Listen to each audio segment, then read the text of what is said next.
नमस्कार, स्वागत है आपका संभाग पोस्ट न्यूज में और आइए करते हैं खबरों की शुरुआत।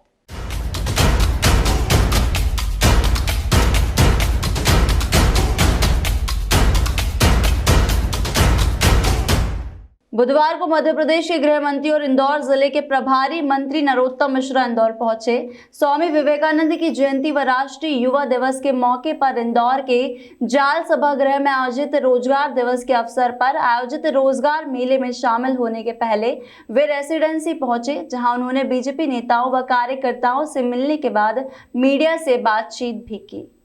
गृह मंत्री ने स्वामी विवेकानंद जयंती के अवसर पर कहा कि सरकार सर्वांगीण विकास को ध्यान रख काम कर रही है और सर्वे की रिपोर्ट में हमारी सरकार ने 40,000 करोड़ से ज़्यादा का निवेश इंफ्रास्ट्रक्चर में किया है।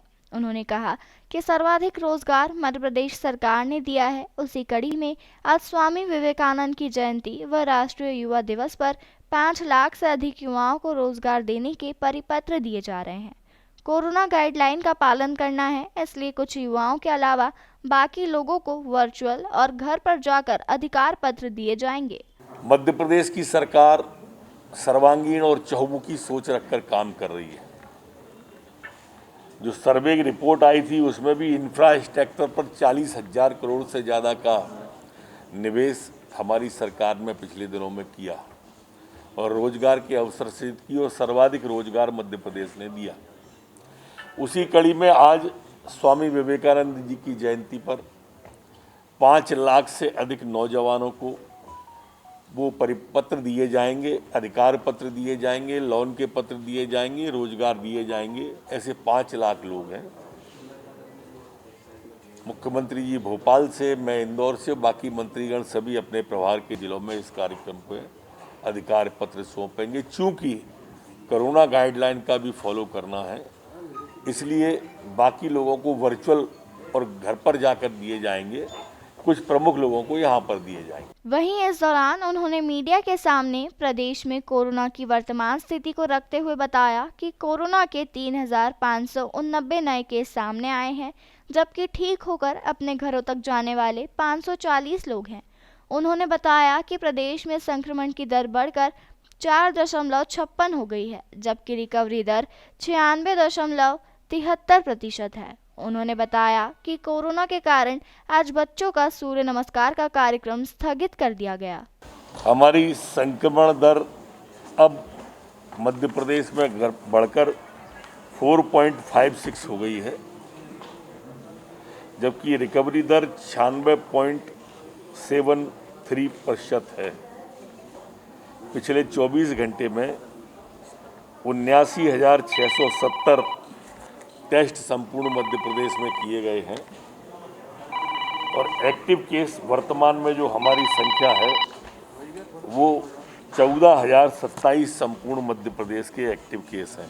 पूरी सावधानी के साथ में, पूरी शिद्दत के साथ में सरकार कोरोना की तीसरी लहर को काबू में करने में लगी हुई है। जो बच्चों का सूर्य नमस्कार का कार्यक्रम था वो भी उसके कारण स्थगित किया गया है।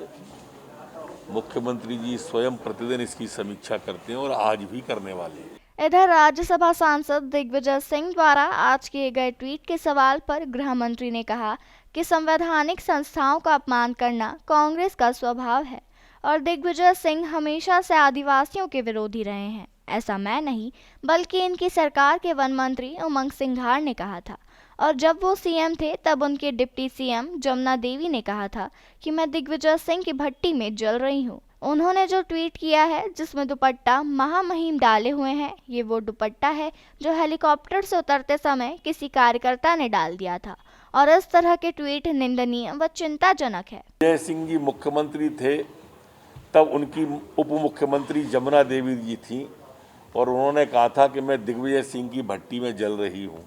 ऐसा मैं नहीं कह रहा, शिवभान सिंह सोलंकी जो उस समय मुख्यमंत्री पद के दावेदार थे और इन्होंने बनने नहीं दिया था, उनने कहा। तो इससे आप अंदाज करो, हमारे महामहिम राज्यपाल आदिवासी हैं, उस वर्ग से आते हैं, तो स्वाभाविक रूप से वो इस तरह की बात करते हैं। उन्होंने जो ट्वीट किया है जिसमें दुपट्टा महामहिम डाले हुए हैं, ये वो दुपट्टा है जो कि हेलीकॉप्टर से उतरते समय किसी कार्यकर्ता ने डाल दिया था, और इस तरह के ट्वीट करके कि वो विषयांतर करना चाहते हैं, जो कि चिंताजनक और निंदनीय है। मध्य प्रदेश सरकार ने सीबीआई को लिख दिया है और लिखे हुए महीना हो गया है। इधर पंचायत चुनाव टलने को लेकर कांग्रेस द्वारा उठाए जा रहे सवाल के जवाब में गृह मंत्री नरोत्तम मिश्रा ने कहा कि हम कुछ भी करेंगे तो कांग्रेस कमियां निकालेगी ही। वो इतना नहीं बता रहे कि हम आरक्षण समेत चुनाव में गए तो कांग्रेस कोर्ट में क्यों गई, चुनाव में क्यों नहीं। कांग्रेस को चाहिए था कि वे चुनाव में आए, लेकिन लगातार जितने उपचुनाव हुए उन सब में कांग्रेस हारी तो वो हर चुनाव से अब डरने लगी है। देखिए, हम कुछ भी करेंगे तो वो कमियां निकालेंगे ही। हमने अब इसकी तारीख दे दी तो इस पे कमी निकाल रहे। इतना नहीं बता रहे कि जब हमने आरक्षण के समेत जब हम चुनाव में गए तो आप कोर्ट में क्यों गए थे, चुनाव में क्यों नहीं गए।